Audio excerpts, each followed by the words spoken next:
I'm Pasco Sheriff Chris Nocco. I want to present to you some information that happened early this morning about an isolated home invasion robbery that was a targeted incident within the Wesley Chapel area. The victim in this case exercised his Second Amendment right to protect himself in his home. County dispatch received the call at approximately 12:43 a.m.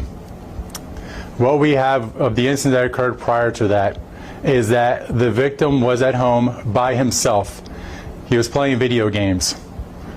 At one point, he hears glass shatter towards the back of his house. At that moment, he grabs his gun.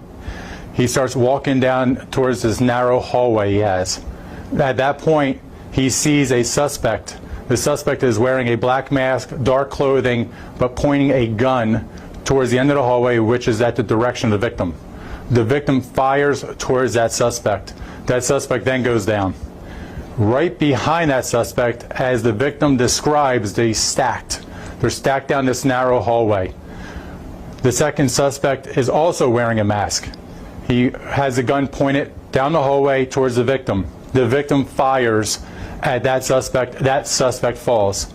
At some point during the shooting, we know that one of the suspects fired off a round from their guns.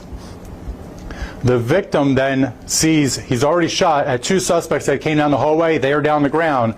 He sees a third suspect. At that point, he fires at the third suspect. That third suspect falls down over one of the bodies that's already down in that narrow hallway, and the gun jams for the victim. The victim then goes to get another gun. As he comes back, he looks, and that third suspect has fled the area.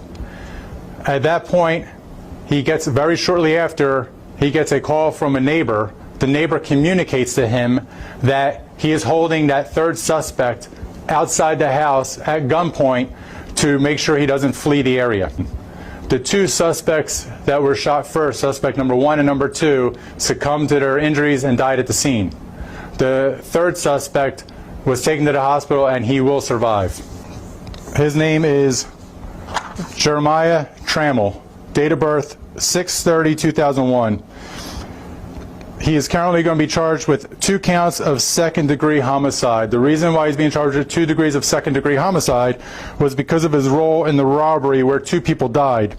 He is accountable for the deaths because it was during the commission of a felony that he was involved in that those 2 people died. He's also going to be charged with 1 count of home invasion robbery.